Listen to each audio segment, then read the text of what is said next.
इंतजार कर रहे होंगे। मैंने काफी ज्यादा वीडियोस को स्टार्ट किया है, काफी ज्यादा सब्जेक्ट को स्टडी करवा रही हूँ ताकि कॉन्सेप्ट जिन जिन स्टूडेंट का बाकी सब्जेक्ट्स में वीक है उसको भी ग्रिप अप कर सके। इस वजह से फिजिक्स की वीडियो थोड़ी सी स्टॉप हो गई थी। अब आप लोगों की वीडियो बिल्कुल कंटिन्यू ही चलती जाएंगी। और दूसरे भी अगर आपने बायो पढ़नी है, मैट्रिक की इंग्लिश पढ़नी है, टेंसेस नहीं कुछ कंक्लूजन करनी है, टेंसेस नहीं समझ आ रहे, पार्ट्स सब आपके चैनल पर टीच दुआ पर पड़े हुए हैं। अब तो मैंने एक्टिव पैसिव भी पढ़ा दी है आप लोगों को, डिटेल वीडियो में आप लोगों के लिए बनाऊंगी। बट आपकी फिजिक्स भी कंटिन्यू चलेगी। फिजिक्स का हलवा कॉन्सेप्ट जैसे हम करते हैं वैसे ही हम करेंगे। तो बिना टाइम को वेस्ट किए वीडियो को स्टार्ट करेंगे। बट उससे पहले रिक्वेस्ट है वीडियो को फ्रेंड्स में शेयर कीजिएगा, अपना कॉन्सेप्ट क्लियर करने के साथ साथ अपने क्लासमेट्स का कॉन्सेप्ट को क्रिस्टल क्लियर कीजिएगा। अब तो फिजिक्स में आपका हलवा कॉन्सेप्ट क्लियर होगा। तो करते हैं ऐसी फंटास्टिक वीडियो को स्टार्ट।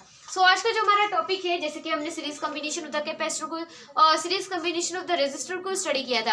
आज हम पैरेलल कॉम्बिनेशन, यानी कि आप थोड़ा सा सिमिलर है chapter electrostatic and current electricity, उसमें चार्जेस इसमें मूव कर रही, उसमें मूव नहीं कर रही थी, और उसमें कैपेसिटर था, यहाँ पर रेजिस्टर है, बस इतना सा डिफरेंस है। अब देखिए, in parallel combination one end of each resistor is connected. अब देखें पैरेलल कॉम्बिनेशन में क्लियर करें कि आपका रेजिस्टर कनेक्ट होता है पॉजिटिव टर्मिनल, कनेक्ट होता है नेगेटिव के साथ, पता है। अब देखें आपके सारे जो रेजिस्टर है वो पैरेलल क्या है, पैरेलल रेजिस्टर के साथ कनेक्ट है। आप लोगों को आई होप स्टूडेंट्स दिख ही रहा होगा आप लोगों को, जब बोर्ड के सामने लिखा हुआ है। वहां पर क्या था, वहां पे वोल्टेज डिफरेंट थे लेकिन करंट सेम था। यहाँ पर करंट डिफरेंट है, वोल्टेजेस क्या है, सेम है। सीरीज कॉम्बिनेशन में कुछ ये कॉन्सेप्ट यूज हुआ था, पैरेलल कॉम्बिनेशन में वोल्टेजेस सेम होंगी जबकि करंट डिफरेंट होगा। क्लियर हुआ कॉन्सेप्ट, हलवा किया। वहां पर हम कुछ इस तरीके की कंडीशन लिख रहे थे, कहाँ लिखूं I1, देखिए I बराबर होता है I1 plus I2 plus I3, ये लिख रहे थे ना। अब देखिए यहाँ पर इस तरीके की, अब ये वाली कंडीशन आप लोग लिखेंगे। अब देखिए R1 R2 R3 ये हमारे पास रेजिस्टर्स है। क्लियर कॉन्सेप्ट, स्टूडेंट कॉन्सेप्ट को क्रिस्टल क्लियर करें। अब देखिए यहाँ पर वोल्टेजेस सेम है जबकि करंट आपका डिफरेंट है। क्लियर हुआ कॉन्सेप्ट।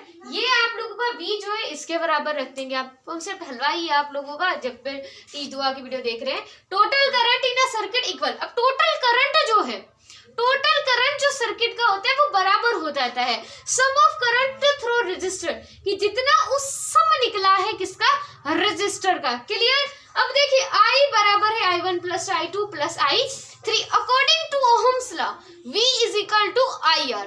वोल्टेज बराबर है एम्पायर, यानी कि एम्पायर के और किसके, रेजिस्टेंस के। यहाँ पर लिखा हुआ है, मुझे तो बोर्ड पर देखने की भी जरूरत नहीं पड़ी क्योंकि ये सारा आप लोगों का कॉन्सेप्ट मैंने लिखा है स्टूडेंट्स। अब यहाँ पर I मल्टीप्लाई हो रहा था, यहाँ पर आके VR के साथ डिवाइड हो जाएगा। क्लियर हुआ कॉन्सेप्ट, हलवा हुआ। अब तो आपको कॉन्सेप्ट क्रिस्टल क्लियर ही होगा। अब देखिए I बराबर है, अब देखिए V वोल्टेजेस V।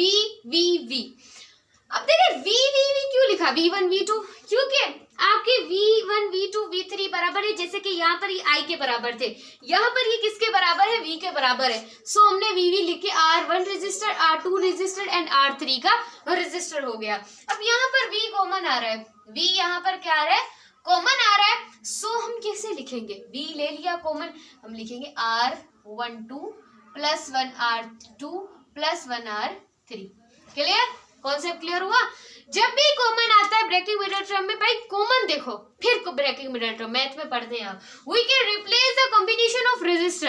अब आप जो रिप्लेस कर देंगे, क्या रिप्लेस करेंगे, मुझे मत रिप्लेस करना भाई, हम नहीं करें, हम इसको हाँ चले इसे करते हैं। वी कैन रिप्लेस करेंगे कॉम्बिनेशन ऑफ द रेजिस्टर को, जबकि वन सिंगल इक्विवेलेंट।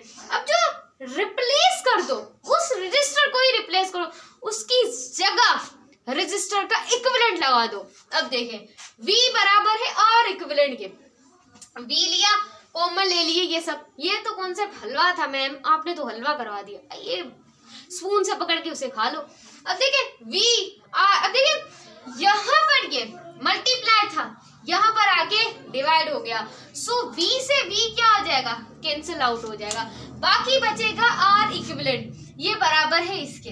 देख सकते हैं आप लोग, कंसेप्ट क्लियर हुआ। भाई अभी तो हलवा ही है, तो हलवे तो हम खा रहे हैं और करते भी क्या है हम। ड्यूज द रेसिप्रोकल, अब अगर कोई इस तरह की कंडीशन आ जाए जिसमें does the reciprocal equivalent resistors and sum of reciprocal यानी कि इंडिविजुअल रेजिस्टर्स आ जाए, यानी कि बहुत सारे रेजिस्टर आ जाए, तो आप वन आर इक्विवेलेंट लिखने के बाद कंटिन्यूसली आप जितने चाहे उतने इंडिविजुअल रेजिस्टर्स को फाइंड कर सकते हैं। क्लियर हुआ कौन सा? अब कुछ एडवांटेज है पैरेलल कॉम्बिनेशंस के, उसे भी देख लें आप लोग। Sorry, advantage of parallel circuit and over series circuit, यानी कि कुछ एडवांटेजेस हैं, कुछ खराबियां हैं। Each device in the circuit, अब जो ईच डिवाइस है ना सर्किट वो रिसीव करती है हमारे फुल बैटरी के वोल्टेज। सबसे पहले ये एडवांटेज है कि जो ईच डिवाइस है सर्किट की वो रिसीव करती है। रिसीव, जैसे कि रिसीवर कौन होता है? डीएनए का रिसीवर होता है आरएनए। क्लियर? ये तो आपने पढ़ा होगा केमिस्ट्री में। अब इतने आप होशियार होंगे कि वो रिसीव करता है इंफॉर्मेशन, ऐसे ये रिसीव करता है बैटरी को वोल्टेजेस। क्लियर? अब देखिए each device in a circuit में be to trend of the voltage and independently without stopping the current and following it. For example ये एक मतलब कि डिवाइस है। फॉर एग्जाम्पल ये एक डिवाइस आप मान लें, ये एक डिवाइस है, ये क्या है? डिवाइस है, जो भी समझ लें, कुछ भी है, ये डिवाइस है, सही है। इस डिवाइस के अगर मैं एक सर्किट का करंट को क्या कर दूं? ऑफ कर दूं, तो बाकी जितनी भी डिवाइसेस है उनका करंट भी क्या हो जाएगा? स्टॉप हो जाएगा। क्लियर? कैसी लगी वीडियो अच्छी लगी वीडियो को लाइक कीजिएगा, चैनल को सब्सक्राइब कीजिएगा। मिलते हैं नेक्स्ट वीडियो में, तब तक के लिए अल्लाह हाफिज।